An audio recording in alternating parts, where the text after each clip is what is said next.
What's going on, guys? Today I got some new parts for the MR2 to improve the driving experience. So here are some of those parts I'm talking about. The shifter is not in this box, it's inside. I'll go over that in a bit. But for what's in here, I have the boots, which is a OE Toyota part, which is nice. The bezel, because the reason why I got these two parts is that these parts are actually missing out of the car. In here is a TRD shift knob, nice, simple, sleek looking leather shift knob. And these are a huge upgrade. So these are spherical bushings for the cable ends, and this will remove any slack in those bushings. So the shifter I'm upgrading to is this TRD style shifter. Now this should be a major upgrade to what I have right now, which right now I have a pretty crappy setup. And here's a drop plate right here. Here's the, I guess, the bushing that sits right here. I have this bushing for here. And these replacement bushings, these are solid bushings for the plate.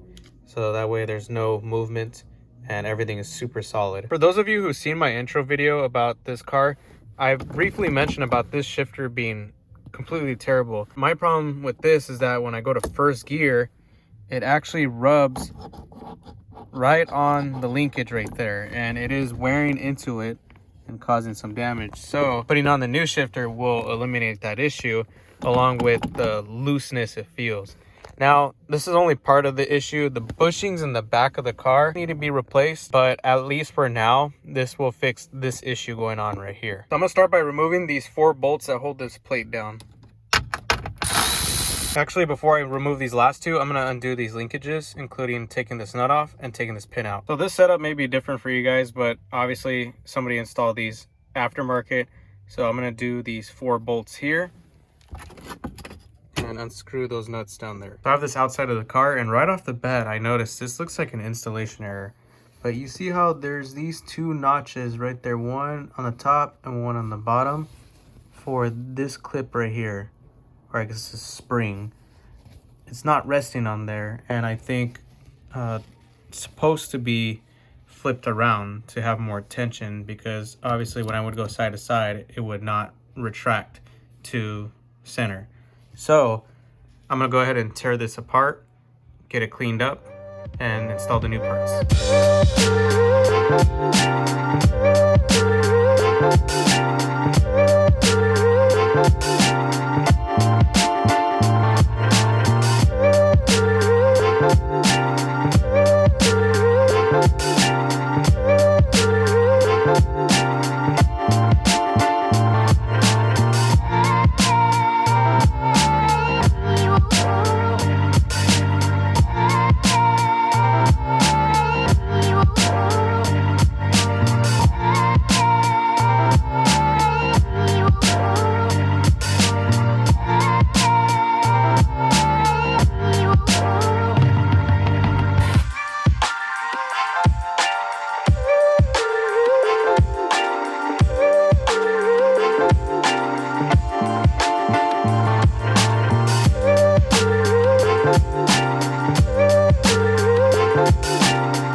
Now to take these bushings out right here, there's this metal part right here that goes under.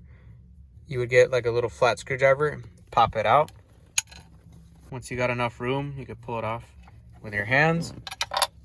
And then I'm gonna start with getting the same screwdriver, going in one corner, like so.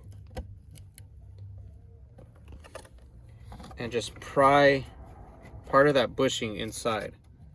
I'd use 2 hands, but get one side of the bushing, pry it in, get the other side of the bushing, pry it in, and eventually you get the rest of it out. So now I'm gonna go ahead and do the rest of the bushings, install the metal ones, and then install the new shifter. All right, as you can see, I have my new bolts installed and the drop plate right there. And they're mounted like this.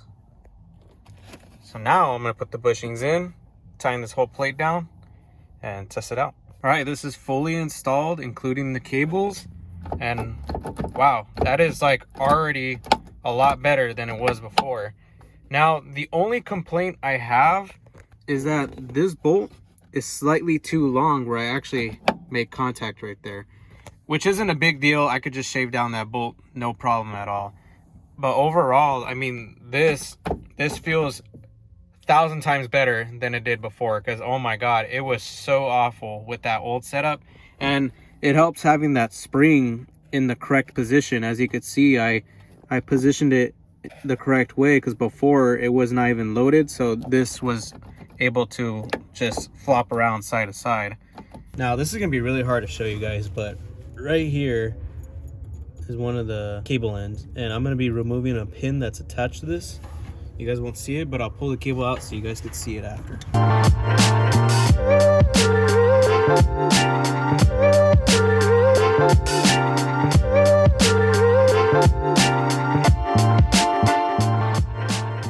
So I'm only going to show how to do one bushing. The other side should be the same. I'm not sure how to remove this, but I'm going to see if I could pry this out.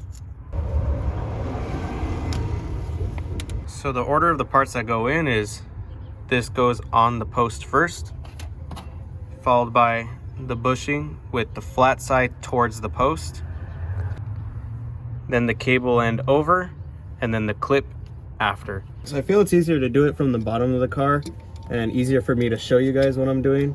I'm gonna take the pin out.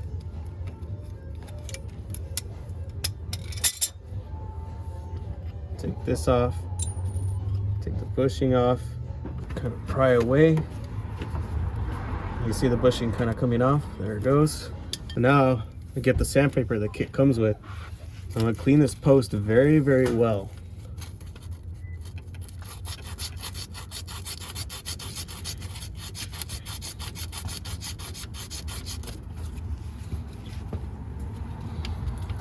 Make sure when you guys are sanding this, you wear safety glasses so that way none of the stuff gets in your eyes.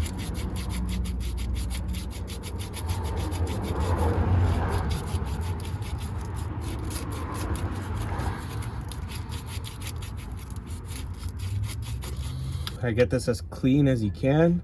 Then this part goes on first, right here. Then get your cable end.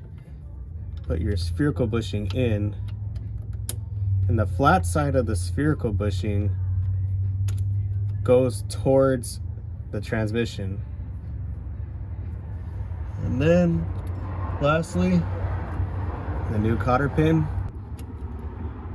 And you guys could see why I decided to replace these. So this bushing doesn't look too bad, still has the metal part in it.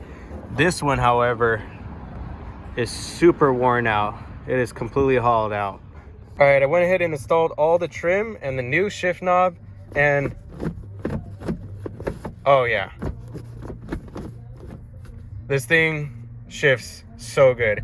And I know on video it's not gonna really show how good it shifts, but it feels a whole lot better than it did before. Now, before I conclude this video, there is one more thing I need to do. So the last thing I'm gonna install in this MR2 to improve drivability are these wiper arms. So these are a reproduction wiper arm that I got from MR2 Heaven, and these are the J-hook style. Now, if you have a 91 through 92 MR2, you will have these kind of wiper arms, which have the wipers that screw on. And I mean, mine just look crusty as hell, and I don't really want to use a screw-on wiper. All right, let's see if I can do this one-handed. So I got these new wipers right here. They're the beam style, and I just put it on the hook right here. There we go, it clips in, and lock it in like that, and boom. I'm gonna go ahead and install these in the car right now.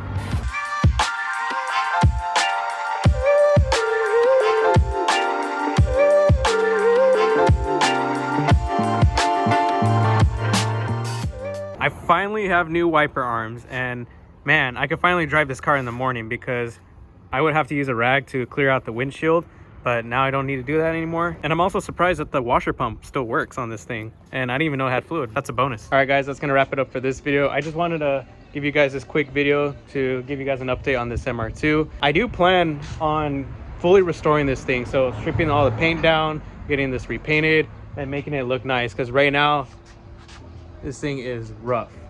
But body is okay, drivability wise everything's great, so it just needs to look good. So I hope you guys enjoyed the video, and I'll see you guys in the next one.